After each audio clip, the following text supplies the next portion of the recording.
I'm going to just want to say thank you to Sarah and Sebastian for your willingness to start us off in this faculty colloquium series. And thank you to our wonderful PhD student, Yosha, who is going to introduce himself and introduce our speakers, for your initiative to get today organized and to organize this faculty colloquium series. And I'm going to turn it over to you, Yosha, and I look forward to learning from Sarah and Sebastian. Go ahead. Thank you, Avi, so much. I promise to take only 1 minute of your time and of the speaker's time. My name is Yosha Yelitsky, and I'm a PhD candidate in my second year at UConn, studying both German studies and Judaic studies.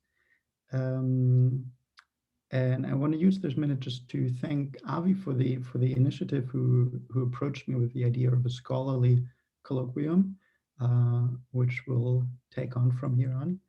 And to introduce the speakers.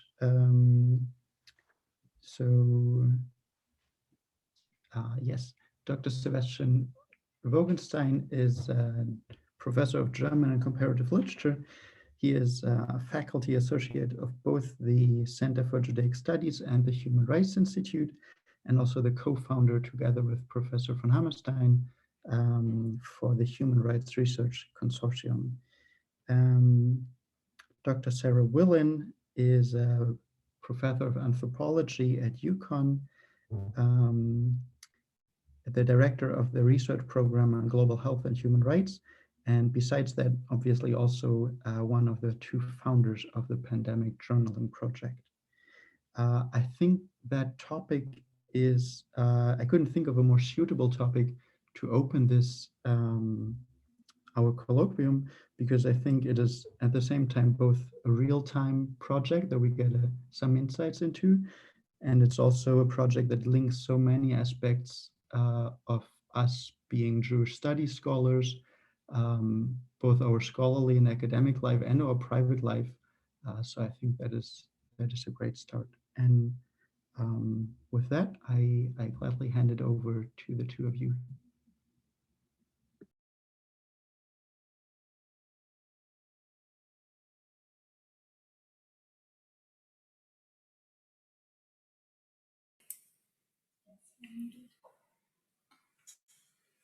I'm trying to share. Well, thank you so much for having us in this colloquium. Sarah is trying to share her screen and is now unmuted, so I think we're ready to go. Okay, apologize for that, and thank you for bearing with me. As you, Yosha, in his very kind introduction, explained that this is a project that brings together the personal and the private. Indeed, the private to the extent that, as I think all of you know, we are in fact married and in the same room. So private and public merging indeed. So let's see if I can share our slides with you and get you oriented to the materials we are going to present today. Can everyone see the slides? Terrific. Okay, so we will be doing a little bit of tag teaming this afternoon, and I want to just mention briefly to begin that really the materials we're presenting today have been pulled together by the 2 of us, and also our colleague Kate Mason, an assistant professor of anthropology at Brown, who's the co-founder of the Pandemic Journaling Project, along with me, and we've worked together on the paper that was circulated, and which some of you may have had an opportunity to take a peek at, or not. Either way is perfectly fine. I think we'll just go ahead and get rolling. We're going to switch back and forth and take turns. So just to get us oriented, the project we'll be talking about today is called the Pandemic Journaling Project, and it is a project that has a couple of tracks running in parallel. This is the website both in English and in Spanish. It runs fully in English and in Spanish, and I'll give you a very quick glimpse of the growing group of people who have contributed to date, and then I'll hand things over to Sebastian. So this project essentially provides space for people to produce an online journal of this pandemic that we're all living through for themselves, to save, to keep, to share with their loved ones now and into the future. And at the same time, everything that folks contribute becomes part of an archive that will be accessible to researchers under some limitations for 25 years after we stop data collection. After that point, it will become a matter of public historical record. So far, nearly 1,400 people in more than 40 countries have contributed. And we probably tomorrow will hit a total of 10,000 individual journal entries contributed. And as we'll explain, those aren't all written entries. Some are written, some are audio recordings, some are photographs with some commentary. And there's a good amount of diversity among those participating. We'll focus today on Jewish journalers. But first, let's talk a little bit about the project itself and how it's designed. And I will hand things over to Sebastian. But I don't think I can mute, in fact, while I'm sharing. This is a problem. Oh, wait. So I hope it's not too echoey. So today we will have a quick overview of the Epidemic project, then hear a few voices, and talk about the everyday disruptions and specifically Jewish dilemmas, which hopefully will. Oh no, yeah, you can hear me, right? Okay, sorry. And then end with a few closing thoughts and questions to discuss, and can move on to the next slide. To start out here is one example of an entry that we thought was quite striking and described the experience that you probably all shared to some degree. Where someone says, I went to visit my grandma for my birthday, but had to keep socially distanced, which was heartbreaking. I don't know what's inside my own body. Can I kill someone if I hug them? It's hard to feel so alone in the present and in the future. No idea what the future looks like. Feels like stolen time, stolen future, stolen present, stolen life. I'm still living, yes, but it's different. I guess life is always uncertain, but usually you can at least plan. I can't plan. I don't know what tomorrow or today brings. And this is someone who wrote on June 3rd, 2020. So from our perspective now, relatively early in the pandemic, but remember a year ago, we had no idea how long this would last. And so, we think that this sort of shows the kind of uncertainty that many of these entries document. So here's a quick overview of the Epidemic Journaling Project core team. And do you want to talk about that? I tried to unmute myself and I've just skyrocketed through the slides and trying to unmute myself. So just very briefly, I'll say that we have really an extraordinary team of folks, some of whom are here on the call today, who've been part of the process of visioning this entire thing. It's a little bit of a wild and crazy endeavor. We had some concerns in talking about the fact that we already had a piece published, and were we presenting published work in what was supposed to be a symposium on work in progress. This whole thing is completely in progress. And it's this extraordinary team of students as well as faculty colleagues at UConn, at Brown, at Trinity, at some other institutions who've been part of that work so far. So this is absolutely a collaborative endeavor.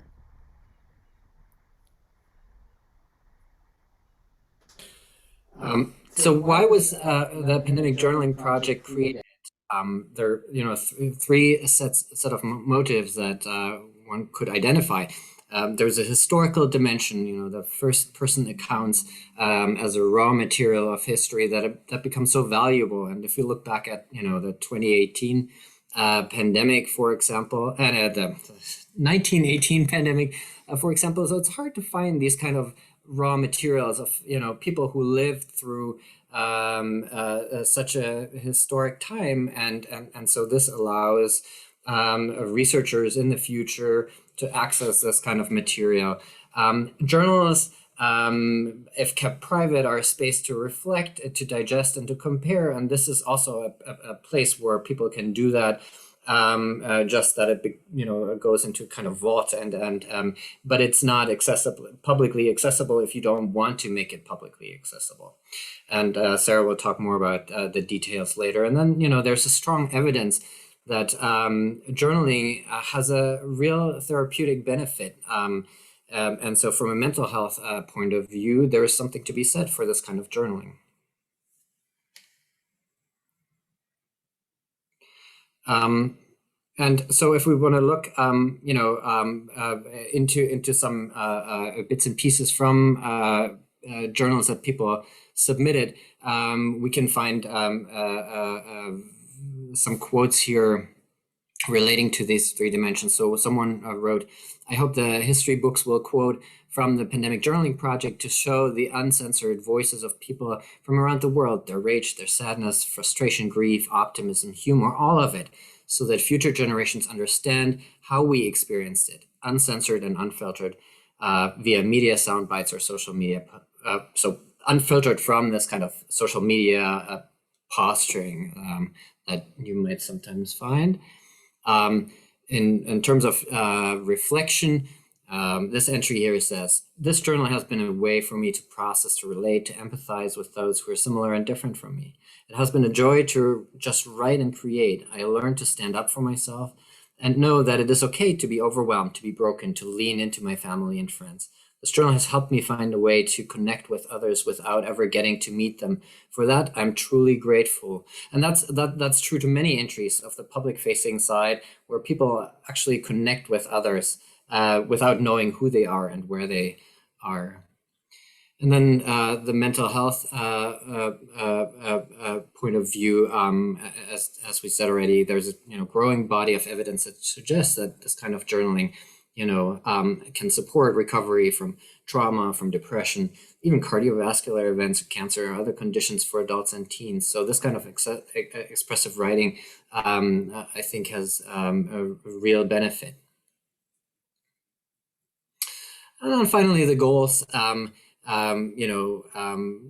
tie up with the things that were said already, that to create pre-design a historical archive that includes those who are normally left out of historical records, to use a mixed methods approach to learn about the pandemic experiences from a broad range of people around the world, both in quantitative and qualitative metrics, and then to provide a valuable public service and to offer an opportunity, as we said already, with potential mental health benefits. And now, do you want to explain how it works? And I should add that I'm really on the sideline of this, and this is really mainly Sarah's project and Kate's here. There we go. So let me just talk briefly about how things work. So when folks sign up for the project, they're asked to answer a series of survey questions, which is, to hear Sebastian use the word metrics is very funny to me. And it's sort of funny in this project, but the truth is we've tried to kind of bridge some very different epistemological approaches to research. One is sort of the historical, give us the names, give us the dates, give us the addresses and the names of the mothers-in-law and the first spouses, right? So really wanting all of the rich detail. And on the other hand, a social science sensibility that says we want to protect confidentiality, we want to protect anonymity. So how could we create a trove of material that would allow us to have enough information about the journalers that we would be able to really understand the context of their contributions, while at the same time protecting their anonymity? So the way it works is we ask lots of questions on the front end, and that material becomes a way to sort. So, we can, for instance, say, all right, all the people who identify as Jewish, let's pull out all of those materials and see what they have to say. So that's sort of the first quant piece. And then in the first and all subsequent weeks, we really throw the gates open with a very broad question: how's the coronavirus pandemic affecting your life right now? And then with a second entry that gives two questions as kind of guardrails. One might be a more introspective question or a more personal question, like how is the pandemic affecting the people closest to you right now? And that might be paired with another option that points outward, like, what's your most trusted news source? Or where are you getting information about science and how to protect yourself and your family or those you love right now? And then there's a third space where, if someone has a burning desire to save another photograph or, put something else down, they've got that third space as well. And for each of these weekly opportunities, folks, again, they can write or dictate into their phones. People can record their voice and upload an audio file. Or upload a photograph and talk about it. And we really wanted this to be as accessible and easy to use as possible, so that even if you didn't like to write, it would still feel like something you might be interested in doing. You don't need a computer. You can do everything on a phone. That was also very important. So that's sort of the basics of how it works. Sebastian talked a little bit about how people can access their own materials. So folks can download their own journal at any point securely. That's one way in which this serves as an archive. A second archival moment or facet is what we call our featured entries page, which is a curated page in which we post a set of entries that people have elected to give us permission to share publicly. So every time someone creates a journal entry, you can say, this is private. It's just for me and for the archive. Or you can give permission to share. And in that case, it will go into the pool and we might pull it up and feature it as a featured entry. So that's a second archival facet of the project. We will continue inviting people to contribute until the World Health Organization declares this thing over. And who knows when that will be. Could be in 3 months, it could be in a year, we don't really know. But after that point, after we conclude formal data collection, we'll take all the materials and put them in a repository at Syracuse University that basically takes data sets like this and takes responsibility for managing access. And so researchers will be able to access it under certain limitations for a period of 25 years. After that point, the entire collection will be deposited in university archives as fully accessible public resources. Just to talk a little bit about the design, I mentioned these survey questions that we include. In addition to the initial, survey researchers call it battery, which I find very aggressive, the initial battery of questions on the very beginning, we also ask some questions periodically, questions about mental health and well-being, which we ask every other week. We ask questions about experiences of social isolation, which is something on many of our minds. We ask questions about exposure to COVID and efforts to mitigate exposure to COVID. And then finally, we ask some questions about trust in government and institutions, in the media, in the police, in physicians. So it's very interesting to be able to see whether people's views change, how they change if they do, and how responses to closed-ended questions like these correspond to or diverge from the qualitative entries that are contributed. So just to give you a sense of some of the prompts, some of the questions that we ask people, and again, we have a long list of something like 150 at this point, and they've been produced collaboratively by that advisory board of faculty and students that we showed earlier, and also by some students of mine. The project was incubated in a course that I taught last spring called Anthropology and the Writer's Craft, and it was sort of natural to take that opportunity and begin to see how the students might want to think about their own experiences and how they might think about the archival impulse that really led to the project. So these are just some of the kinds of questions that we ask. Questions about community support, about things that may have changed dramatically, about obstacles and how folks are tackling them. Question about joy, what brings you joy or happiness. So I will turn things now back to Sebastian to share some voices from the project.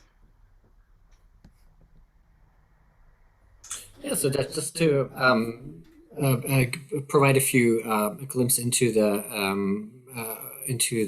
journals that have been posted. Here, there's a picture that someone posted, and this one is about biding time, home with the kids. I think many of us had this kind of experience, and so you see a little caption to this particular picture. Then the blurred boundaries between home and work. This is something that we find is very typical. And one entry here that someone posted. Do you know what affects my ability to work? Dishes.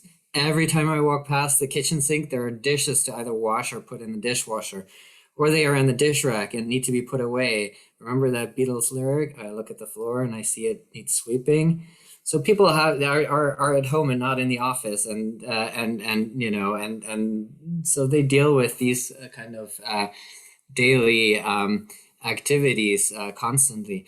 And then old habits, new crisis. So this is one example here where someone talks about their mother and says, "These are the masks that I had to sneak away from my 65-year-old mom, who grew up with an inherited Depression-era mentality that will never go away. She put on a new mask in front of me, and when I asked, I found these stashed away, so that I'm taking them home with me because I know just throwing them in the garbage at her house won't be good enough. She'll pick them out. So just save, these things." And then let me go to the next.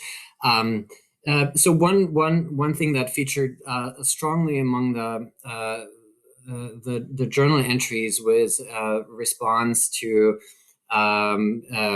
racial injustice and the Black Lives Matter movement, especially over the summer when there are protests. And so here we have someone who posted this image and wrote, "This system was put in place to keep Black and brown bodies below or at the bottom.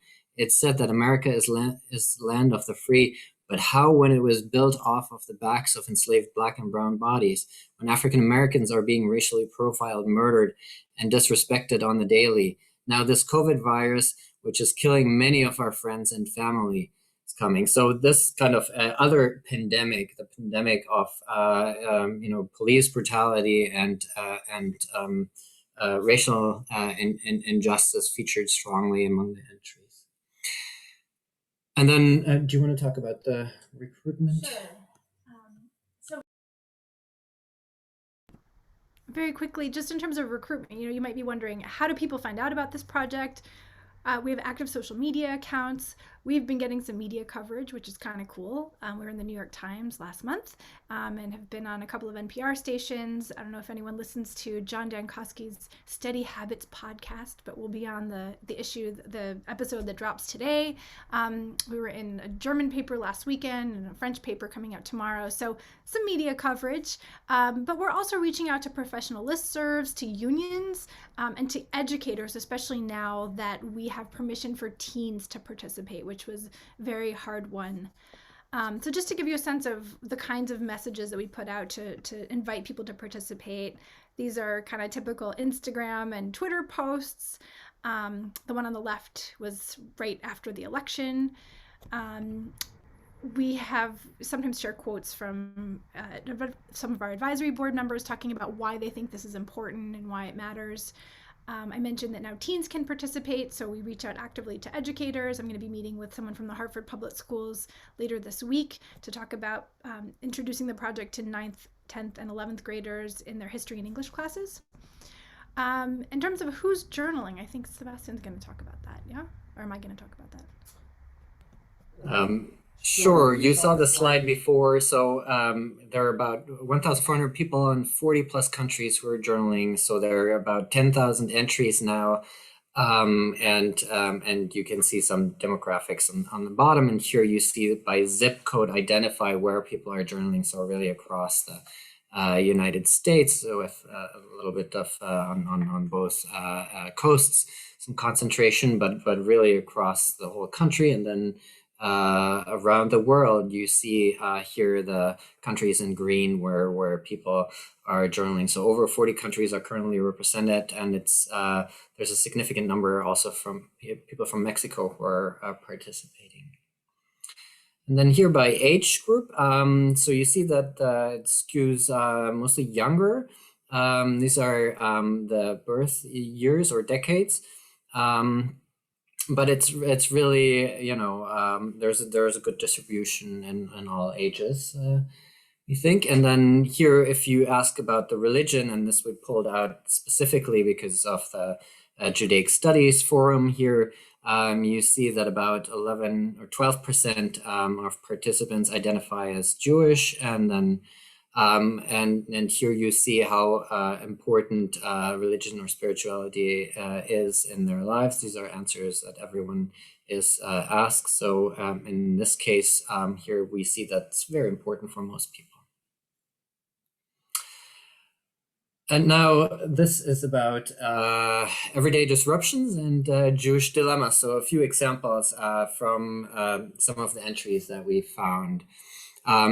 So disruptions feature strongly, as you can imagine, in all of the entries. You know, and in the case of people who identify as Jewish, holidays, family gatherings are, of course, some of the most important entries or things they talk about, life cycle events.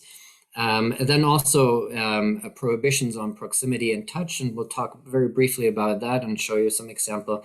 Digital ambivalence, you know, we're constantly in front of screens, including now. And so there, as you can imagine, people react in different ways to that. And then the impact on Jewish communal leaders and professionals, which is also something that is really important and important to consider, something that's often forgotten, I think. Can I just jump in briefly? And just very briefly, I'll jump in to say that what we're sharing today is all very provisional. I'm just zooming back. This is based on a very first cut. Most of it was work that we did late in the summer. So there's much that we continue to learn. So this is it's a work in progress announcement.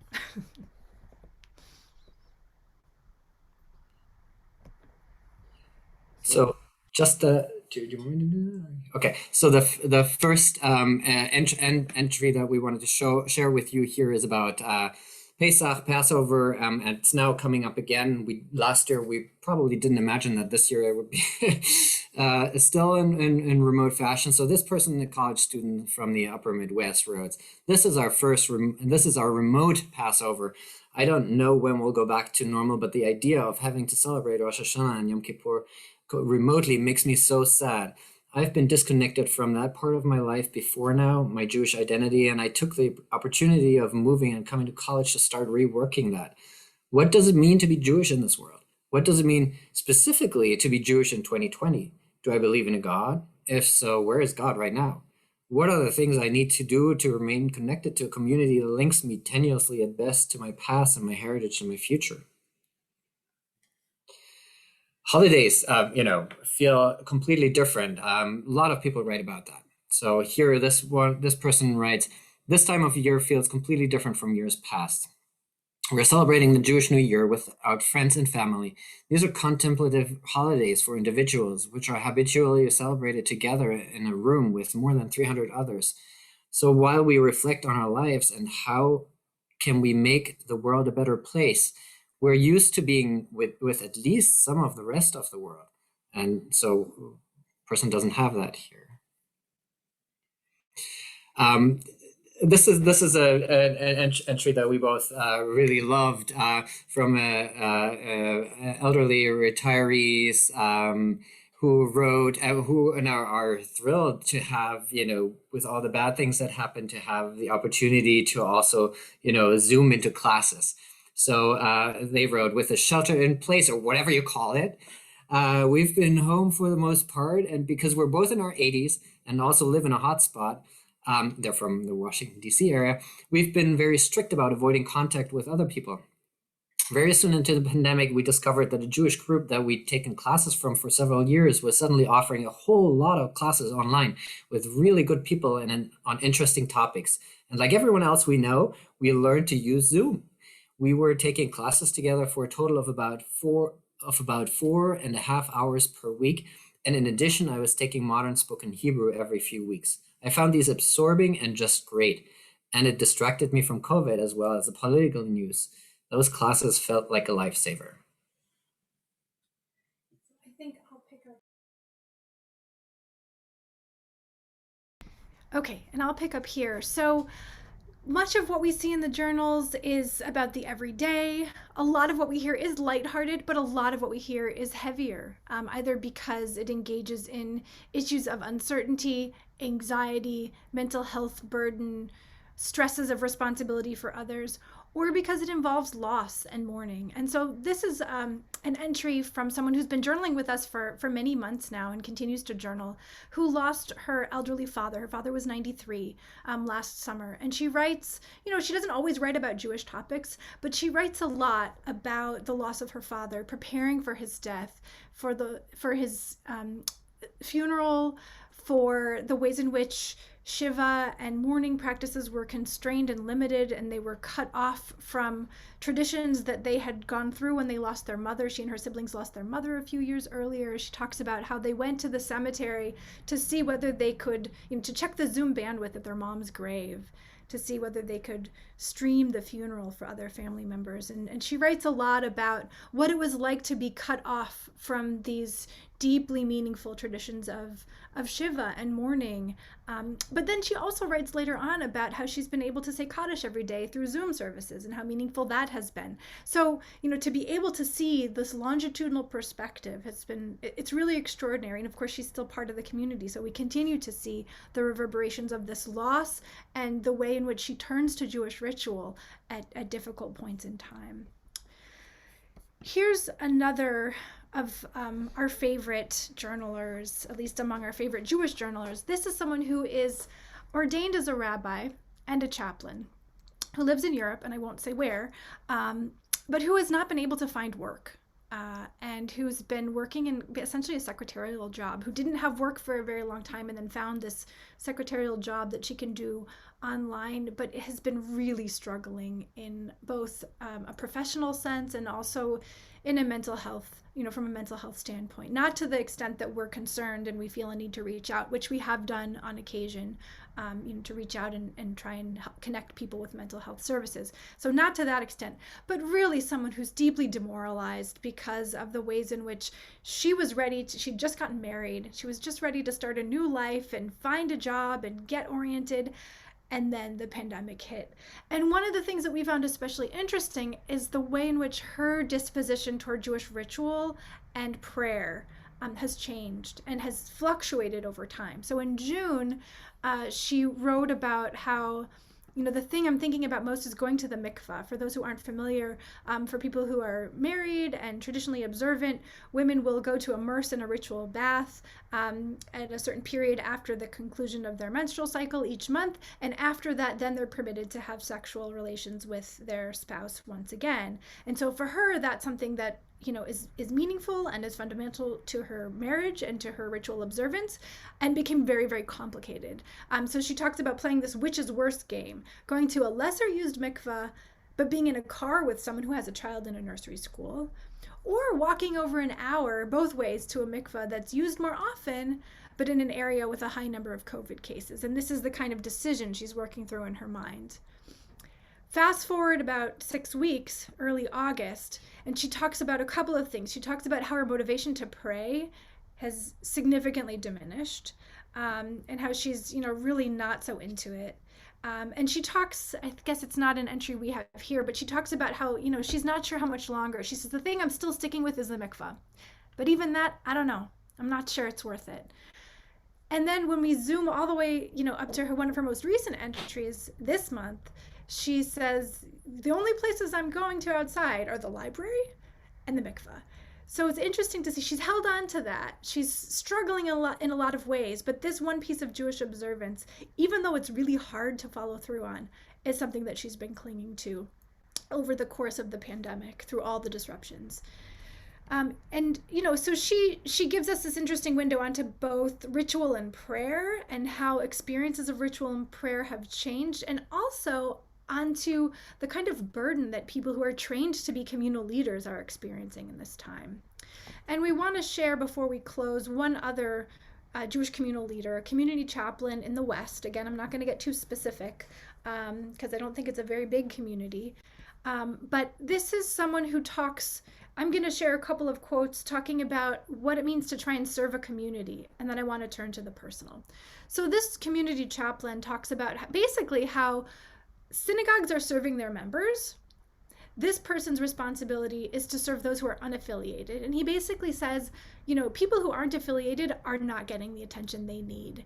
I think we're doing a substandard job of working collaboratively to take care of everyone who needs support and reassurance, whether spiritual or financial, and kind of, says we really should pool our resources. But of course, anyone who's been involved in institutions, certainly in the institutionalized Jewish world, knows that there's, the institutions want to care for those who affiliate, and then there are people who fall through the cracks, and this is what this person is reflecting on. And he also talks about how the pandemic has made aspects of his job no longer possible or very difficult to do. I cannot visit hospitals or retirement communities. But this has stripped away much of why the community needs a Jewish chaplain. And he talks about how he's getting innovative and creative and working on making sure that that residents of retirement communities have challah for Rosh Hashanah. This was in the fall. Creating a podcast, really trying to innovate, and also trying to care for himself. And so that's sort of the professional side. Not being able to do the jobs he's trained to do, recognizing deep need in his community, and not being able to follow through on those needs.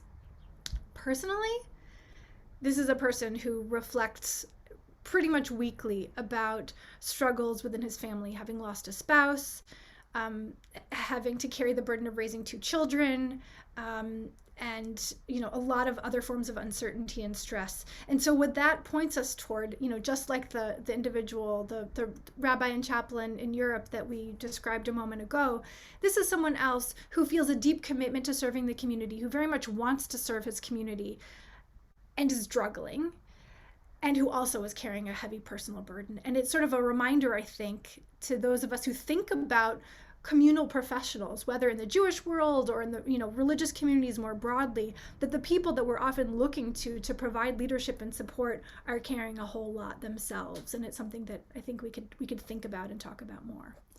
So in closing, and we want to make sure we have time for your questions and discussion, just a couple of topics we want to put on the table. So, turning to you. And again, this is not that heavily theorized talk. This is work in progress, throwing things out on the table for you to help us think through together. So, what should a pre-designed archive contain, either in a general sense or from a Jewish studies perspective? What do you think should be in here? What should we be trying to get at in these questions that we pose to people each week? A second question, how might either Judaic studies scholars or humanities scholars more broadly use this material in the near term or in the longer term? And I'll admit here that there's a certain bias, because much of the work that Kate and I have been doing as anthropologists who have a foot in the health world is trying to think about, things like, what does this mean to clinicians? Or what does this mean in terms of population level mental health?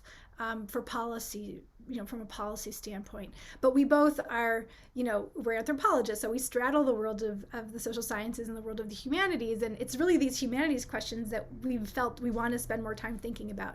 So we're going to rely on you to help us think through those questions today. Just to flag a couple of the theoretical questions and topics that we've begun to play around with.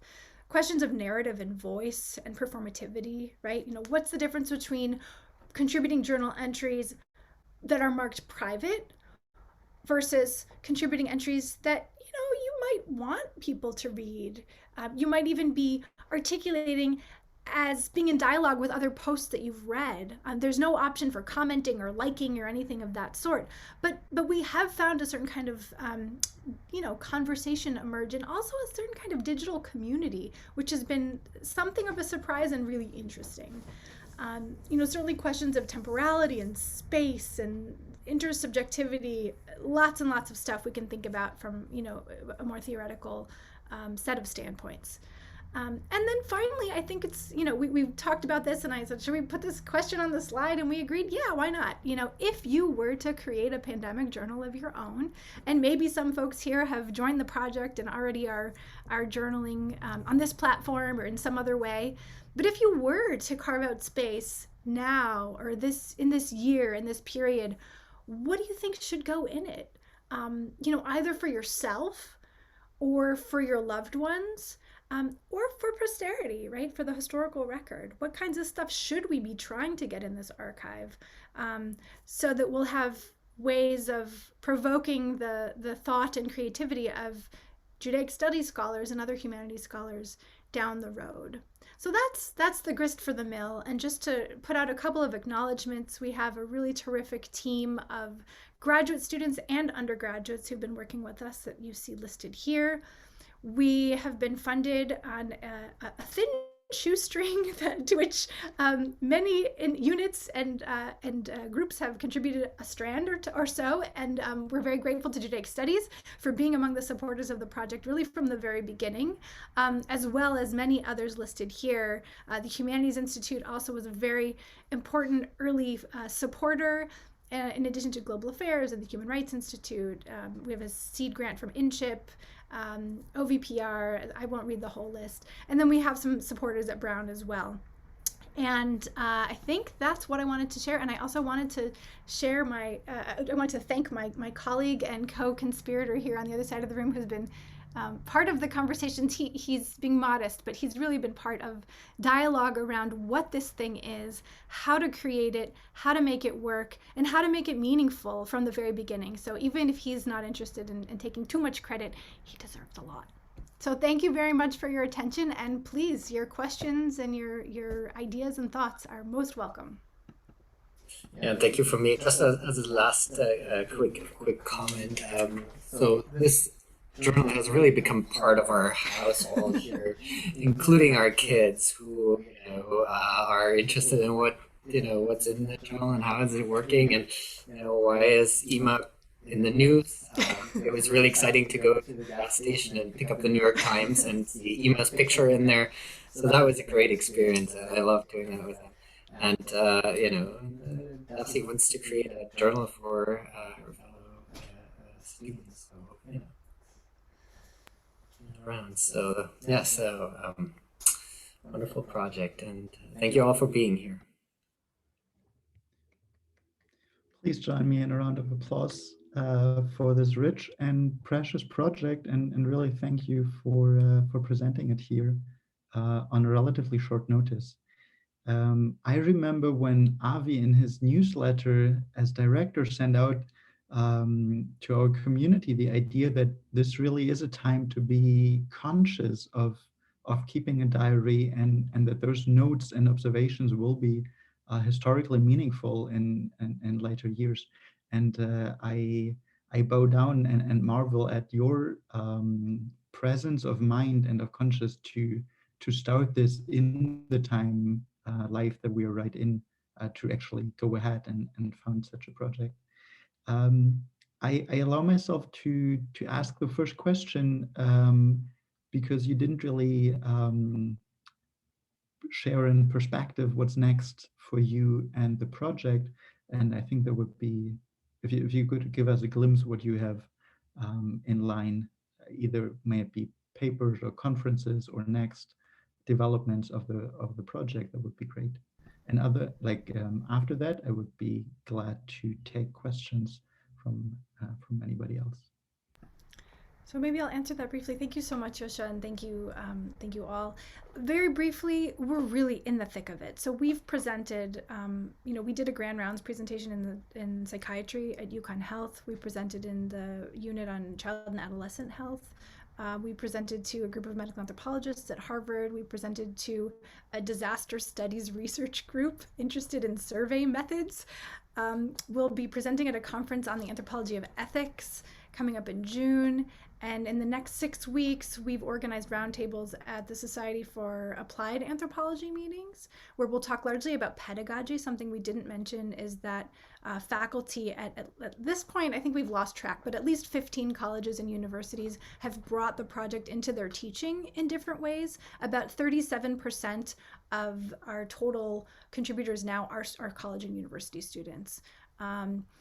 So we'll talk a lot about pedagogy and what you can do with this as an educational resource. And then we'll also be holding a roundtable at the Society for Psychological Anthropology meetings, where we'll be talking more with a group of people who have expressed interest in working with the data, looking at mental health issues as they find expression in the journals, things like loneliness and social isolation, parenting stress, and beginning to think about the relationship between psychosocial stress and physical health. So you can see a lot of different directions. We also have a grant, a seed grant, to do a project that will be kind of a spin-off, looking at first-generation college students and a parent. So we'll recruit first-generation students and a parent to journal for a period of 4 weeks minimum, and then we'll interview the student, we'll interview the parent, and we'll have them do a StoryCorps style interview with each other. And then we'll come together for focus group discussions of photographs that first-generation contributors contribute, to get a sense of how the pandemic is affecting people, that, you know, for members of that group, how the pandemic is affecting first-generation college students' opportunities to pursue educational goals, and life projects more generally, as well as the reverberations within their families. And then we have a couple of other grants pending. So the cool thing is this is really inherently collaborative from the very beginning. Alexis is here with us. We've talked with Alexis about doing some stuff that moves in more of an art direction. And I haven't told you this, Alexis, but Mark Overmeyer Velasquez at the UConn Hartford campus also shares that interest that we've discussed of dramatizing, you know, either creating art and having exhibitions or dramatizing some of the journal entries in ways, you know, you could think of the vagina monologue, so something along those lines. So there are lots of different opportunities for working with this material, and it keeps growing. So, you know, the shape of the collection will continue to change. And I'll just add one final thought, which is that a lot of the media attention we've gotten lately is from the New York Times and NPR. So a lot of our new contributors are New York Times readers and NPR listeners. So that just raises the stakes of working especially hard to really follow through on the promise that this collection will bring in people whose voices might not otherwise be recorded. So we're really in a push right now. You know, if you have any connections with either the Spanish-speaking press in the United States or media serving communities of color in the United States more broadly, that's really where we're putting a lot of effort right now. You know, and it's possible that we've kind of missed the window, right? One thing that I think you may be hearing that I've heard a couple times in the past week is some people are just saying enough. And in fact, there's something I've heard two people say that I find really interesting, which is, I understand why there's no literature about the 1918 pandemic. Because people must have just wanted to move on. Like, I just want to get beyond this. I don't want to think about it anymore. I don't want it to be in my imagination. I don't want it to be in my consciousness. I want it to be in the past. So it's possible that we just won't find more people joining. And that's fine too. You know, early on we were wondering like what would be our target. And I remember saying, if we get 300 people, that would be amazing. Well, you know, had well over 300 people. So I think whatever it is, it will have value. It will have limits. And that's fine.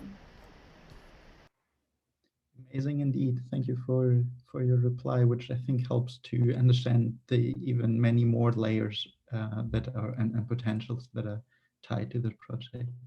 Please, if you have questions for the presenters, either raise your physical hand or the feature of Zoom.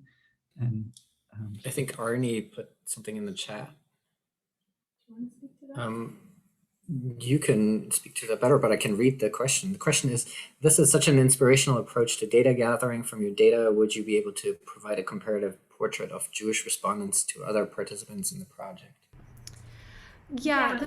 The short answer to the question is yes, within limits. So, and Arnie will be interested in knowing, this is of course not a representative sample of the United States, nor is it a representative sample of American Jews. So we have all those, you know, caveats in place.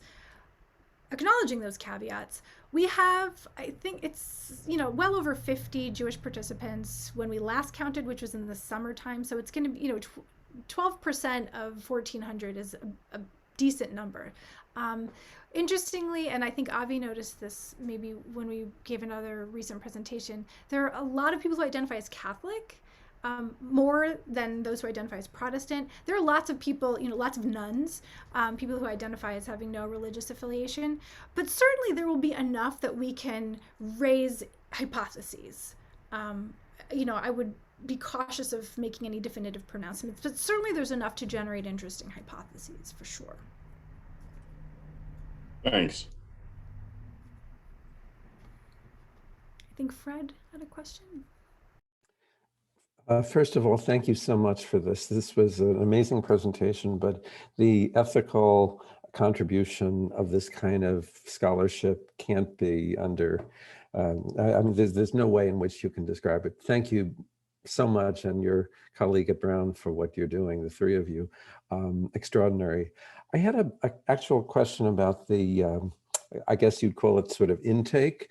I'm not so familiar insofar as what kinds of questions that you might have posed, but one thing that has interested me beyond, say, demographics is what people brought into the pandemic, insofar as, you know, people who may have had losses, job changes, births, you know, any sort of life changes, you know, prior to the pandemic. And I'm curious whether the questions that you'd posed insofar as your contributors, whether there might be a search engine way of looking for what people brought into the experience of pandemic, or are we really kind of looking from pandemic to closing the bookend of the end of pandemic? That's a terrific question, and I will say it's a question that we can answer from a qualitative standpoint more than a quantitative standpoint. So I'll give a sort of roundabout way of answering your question. Very soon after we got permission to launch, and that took, you know, a lot of weeks because we had to go through the IRB and get a lot of permissions and also get a lot of kind of technical details in place, because there are 2 websites and multiple computer systems, and you know, I know things about computers that I did not know a year ago. But it, you know, we got everything up and running, we were ready to go, and then George Floyd was murdered. And so one of the first things we realized was that we couldn't just ask about the pandemic, that people were going to be living through this pandemic in a complex and fraught historical moment with political turbulence, with, you know, political unrest, with demands for social justice that were, you know, reaching a boiling point. And so it became immediately apparent that any question we asked had to give people enough leeway to answer from wherever they were. And that's what people have done. And that's, I think, one of the real successes of the project. You know, and this is where the ethnographic sensibility, I think, has really come into play. Kate and I are used to sitting with people or walking with people or, you know, dancing with whatever it is, going to church with people and being together in space and time and being able to have conversations. And so we had to ask ourselves, how can we possibly use these digital tools to create a space of conversation, or at least a space of expression, that would be as rich and as, you know, we could say authentic, and that would tap into people's experiences, you know, their lived experiences in, you know, not in a sort of thin way, but in terms of the longue durée of their lives, right? And I think we've done it. So if you, and I'll drop some links here into the chat for folks who want to poke around and look at the project a little more. If you look at the featured entries, you'll see that some people will drop in a sentence and that's it. And some people will spend a lot of time talking about how what they're living through now is shaped and informed by things that happened earlier in their lives. So, you know, and people are different. Some people are more expressive and some people are more terse.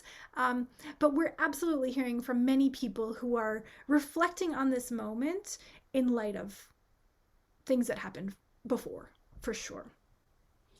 Thank you so much again. Certainly. Thank you for the question. Yeah. Avi? I know that our time is short, so I'll try to be brief, but I just want to, first of all, thank you both for and to Kate also, thank you both for presenting today, and thank you to your team for taking on this incredible project. And there's so much that I want to say and we can discuss. I mean, I think a lot of us have sort of had the feeling over the past year or so of a need to get busy, you know, sort of stay busy doing things to avoid the reality of what we're living through on some level. And I'm grateful to you for basically sort of your you know, getting busy is to use this impulse to create an archive to give people the opportunity to do all the things that you talked about, and sort of the mental health benefits, the journaling, and also for a historical standpoint. And that's the thing that I want to ask you about, because I think I've mentioned to you that one of the sort of frames of reference for me with this is I think about the project that Emanuel Ringelblum and the Oinig Shabbos archive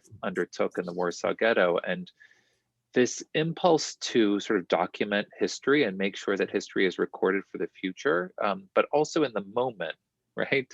Not to do it retrospectively, but an awareness that you have to record events as they're taking place and give people a space to do that is so incredibly important. And the training that group had was to really sort of think about the Alltagsgeschichte, the history of everyday life, right? So that it's history from below, it's history from the perspective of everyday ordinary people. It's not sort of the intellectuals writing, it's not the people in power writing, it's to give a space, for anyone to contribute. So it's so incredible that you've taken on this project. And I do think that it's not too late, to get people to contribute, right? Where it's so important, even now when it's fresh, for people to think about what they're living through. And I know that there are all sorts of silences that you're worried about. You have an awareness of the silences that are in the archive, the people who haven't contributed.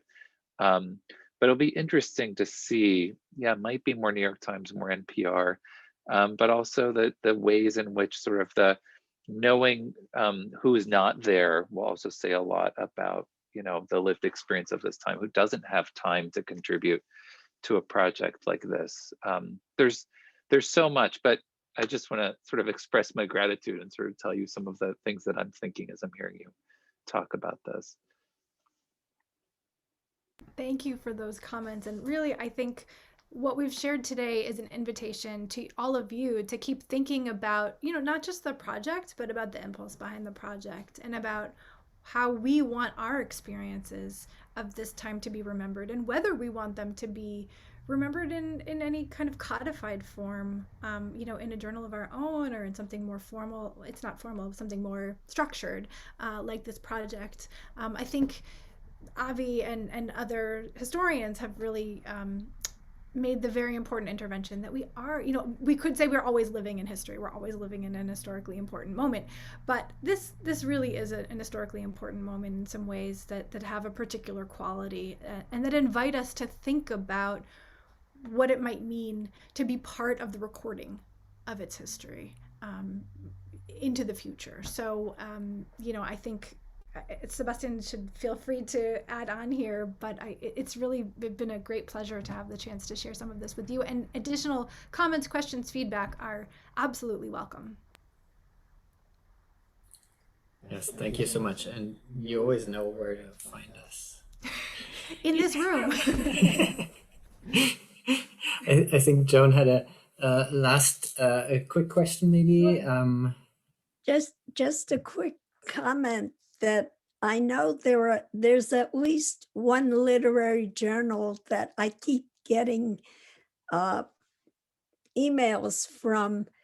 There's a journal called Passenger, and it's for writers 55 and over, and they've been running for months, inviting people to contribute.